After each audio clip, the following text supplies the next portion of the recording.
भाई हम लोग को इतना महंगा आवास दीजिए, कर दिए, मेरा ही आवास को पहले नीलाम कर दीजिए। हम गार्जियन हैं, और गार्जियन होकर अगर गार्जियन आपके बच्चे नहीं पढ़ेंगे स्पीकर साहब तो क्या करेंगे, कुछ उपाय करेंगे? बिना ब्याज के ऋण दीजिए। हम सेंट्रल गवर्नमेंट क्यों बोलेंगे? हम एक विधायक, हम राज्य सरकार को बोलेंगे। कौन सा बोली हम सेंट्रल गवर्नमेंट बोलेंगे? चलिए, हम सेंट्रल गवर्नमेंट से डिस्कस करने के लिए नहीं आए, हम विधायक, हम राज्य की सरकार से पूछेंगे, माननीय मंत्री जी, हम राज्य सरकार से पूछेंगे। बच्चे बोल रहे हैं, ये बहुत गंभीर विषय है। और नहीं तो जो विधायक निधि है नहीं दीजिए। ऐसे भी हमको 5 करोड़ में क्या बनाते हैं, पीसीसी बनाते हैं। पीसीसी नहीं बनेगा तो हमको कोई फर्क नहीं पड़ेगा, लेकिन अगर 5 साल बच्चे नहीं पढ़ेंगे तो इस राज्य को फर्क पड़ेगा, इस राज्य के भविष्य को फर्क पड़ेगा। इसीलिए आप 5 करोड़ का जो विधायक निधि देते हैं वैसे उससे कुछ काम नहीं होता है। पीसीसी, गली, फाइबर ब्लॉक 200 फीट 250 फीट का काम करते हैं, जो अगर 5 साल 10 साल नहीं होगा तो फर्क नहीं पड़ेगा, लेकिन बच्चे नहीं पढ़ेंगे मंत्री जी, फर्क पड़ेगा, एक जनरेशन में गैप आएगा। तब तक केंद्र का अंश नहीं मिल रहा है, तब तक आप तमाम छात्रों को ब्याज रहित ऋण दे दीजिए। जब अंश आ जाएगा आप काट लीजिएगा।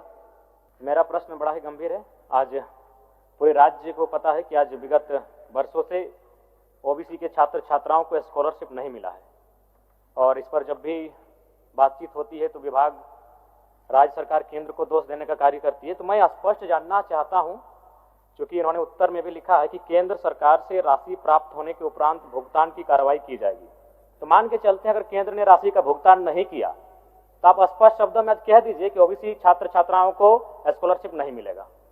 बस हम इतना जानना चाहते हैं, अगर केंद्र ने राशि का भुगतान नहीं किया तो आप देंगे कि नहीं देंगे, एक लाइन में कह दीजिए। काहे इतना मतलब विवाद खड़ा करना, छात्र राजनीति में क्यों पिसेंगे? एक लाइन में, अगर केंद्र ने राशि का भुगतान नहीं किया तो आप देंगे या नहीं देंगे? माननीय मंत्री महोदय। माननीय मंत्री जी, सर क्लास 1 से 8 तक कोई प्रॉब्लम नहीं है ओबीसी का, क्योंकि सारा पैसा स्टेट देती है। प्रॉब्लम सर 9 और 10 और पोस्ट मैट्रिक का है, और इन दोनों में 60-40 का रेशियो है। अब कानून बना है तो बना है सर, तो हम लोग तो वेट करते हैं, और इसीलिए हम मंत्री जी के पास भी गए, भारत सरकार के पास, और उनको सारा आंकड़ा भी बताए कि आप हमको देंगे तभी मेरा जो मेरा बजट का पैसा है सो खुलेगा।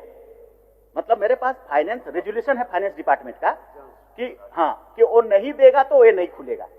जैसे हम मांगने गए सर तो वो सिर्फ 3 करोड़ रुपया दिया हमको, तो उसका 2.5 करोड़ रुपया राज्यांश निकल गया, तो 6 करोड़ रुपया मात्र हुआ। तो ये 6 करोड़ रुपया में तो होगा नहीं।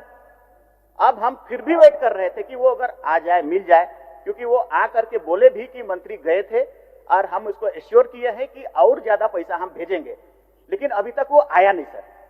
तो क्या पता आएगा कि नहीं आएगा, हम लोग भी असमंजस में है, और नहीं आएगा तो हमारे बच्चों का क्या होगा ये भी हम लोग सोच रहे हैं सर। और इसीलिए हमारे पास बजट में जो पैसा है, क्योंकि उसके लिए एक प्रावधान है कि उधर से आएगा तभी हम खोल सकते हैं, इसको शिथिल करने की आवश्यकता हम महसूस कर रहे हैं सर। हमको देना है सभी ओबीसी बच्चों को, उसको आगे बढ़ाने के लिए हमको महसूस है इस बात को। इसलिए सर करीब करीब हमारे पास काफी इतना पैसा है जिससे कि ये संभव हो जाएगा। बजट के अनुसार 275 और 9-10 के लिए 39 करोड़ और 275 करोड़ है हमारा पोस्ट मैट्रिक के लिए, इतना पैसा है। तो ये शिथिलीकरण के लिए हम लोग लेटर लिख रहे हैं।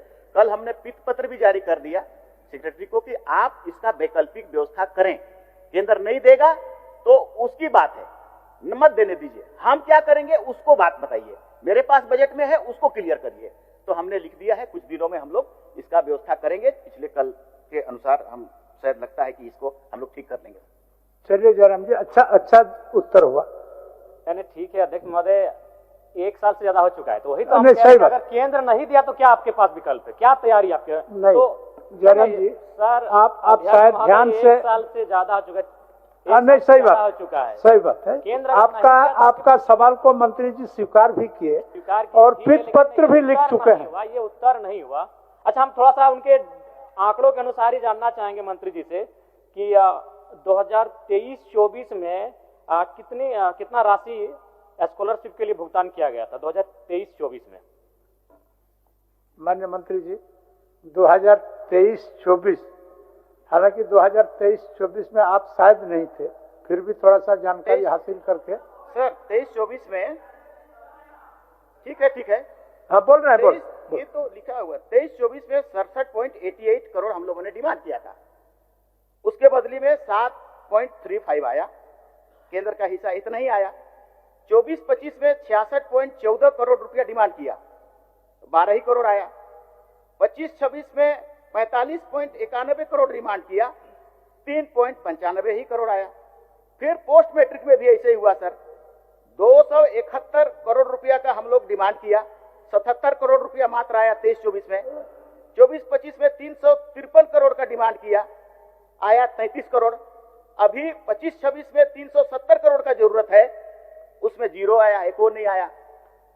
तो नहीं आ रहा है तो क्या करेंगे हम लोग सर? वही तो मैं कह रहा हूं कि ठीक है, मैं एक सुझाव देना चाहूंगा। बताइए सुझाव बताइए। मैं एक सुझाव देना चाहूंगा कि जब तक केंद्र का अंश नहीं मिल रहा है तब तक आप तमाम छात्रों को ब्याज रहित ऋण दे दीजिए। जब अंश आ जाएगा आप काट लीजिएगा। ये बहुत गंभीर विषय है। और नहीं तो जो विधायक निधि है नहीं दीजिए। ऐसे भी हमको 5 करोड़ में क्या बनाते हैं, पीसीसी बनाते हैं।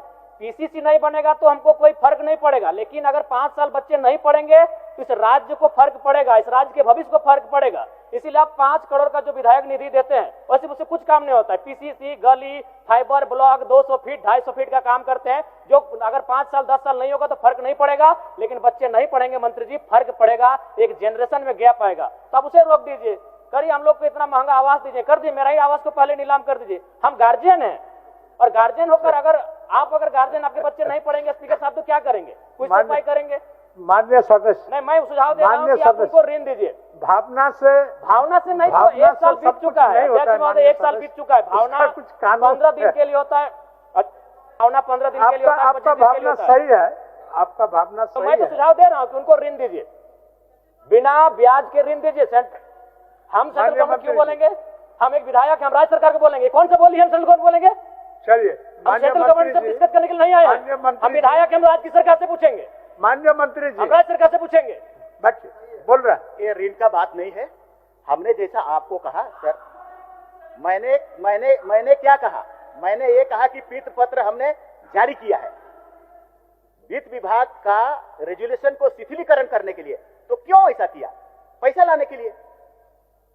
ज्यादा से ज्यादा जल्दी से जल्दी पैसा आएगा, हम लोग डिस्ट्रीब्यूट करेंगे। लेकिन हम केंद्र का हिस्सा है तो उसको देना उसका ऑब्लिगेशन था कि नहीं था? उसको वेट करेंगे कि नहीं? वेट कर रहे थे, नहीं आया तो अब हम अपना प्रक्रिया शुरू कर दिए स्टेट का पैसा देने के लिए। कुछ समय लगेगा, कर देंगे हम लोग। ठीक, कर देंगे। अध्यक्ष महोदय, इससे संतुष्ट थोड़ी हो पा रहे हैं। आप नहीं दिया केंद्र तो क्या करेंगे? वही एक लाइन बोल दीजिए। नहीं, हम कुछ नहीं, बोल दीजिए एक लाइन में कि अगर केंद्र का अंश नहीं आया तो राज्य के ओबीसी छात्रों को स्कॉलरशिप नहीं देंगे। जयराम जी, माननीय मंत्री ने बड़ी उदारता के साथ आपको जवाब दिया। एक मिनट महोदय, आदरणीय मंत्री जी से भी हम कहेंगे 1 साल से ज्यादा हो चुका है। हाँ, ठीक है। विलंब के लिए मंत्री जी को भी दुख है, तकलीफ है, और उन्होंने इसको भुगतान कराने की दिशा में वित्त पत्र लिख चुके हैं। एक नियम है, उस नियम को सिर्फ शिथिलीकरण करने के लिए। तो जैसे ही शिथिल हो जाएगा भुगतान करेंगे। बच्चों, हम बोल रहे हैं, तब तक ऋण दे दीजिए ना, बिना ब्याज पर ऋण दे दीजिए। अब माननीय मंत्री जी बताएंगे इनका विकल्प क्या है। मंत्री देखिए, ये गंभीर विषय है। क्या है? बिना ब्याज पर ऋण दीजिए, और जब केंद्र का अंश आएगा, जब आप स्कॉलरशिप। सर, ऋण एक तो सरकार या विधि या विभाग सिस्टम से चलता है ना सर। अब वो ऋण कहाँ से आएगा? कौन जगह से, कौन फंड को हम देंगे ऋण? हमारे पास जो स्कॉलरशिप का चीज है उसी पर हम सॉल्यूशन निकाल सकते हैं। ऋण हम कौन वाला पैसा को देंगे? क्योंकि मेरे पास तो कोई पैसा है नहीं ऋण देने के लिए। इसीलिए इसका सॉल्यूशन यही है जयराम जी, हम लोग जल्दी से जल्दी करें, सब मिल करके, और उस पैसा को निकाले जो राज्य के पास है उसको हम लोग दे दें। जल्दी करें इस पर। थोड़ा समय दीजिए जयराम जी, थोड़ा समय प्रयास करें। क्योंकि और भी माननीय सदस्यों को सवाल पूछना है, लेकिन हम संतुष्ट हो पाए ना राज्य के छात्र संतुष्ट हो पाए। बाकी माननीय मंत्री महोदय, आप लोग क्या कर रहे हैं नहीं कर रहे हैं, लेकिन आपके माननीय सदस्य ने जो कहा कि आप केंद्र से पूछिए, गलत बात है। हम एक विधायक हैं, हम केंद्र से पूछने के लिए नहीं आए हैं, हम राज्य सरकार माननीय मुख्यमंत्री से पूछने आए हैं, हम विभागीय मंत्री से पूछने आए हैं। तो ये आप दोस्तों हमारे साथ ये नहीं कर सकते हैं। माननीय सदस्य अमित यादव जी।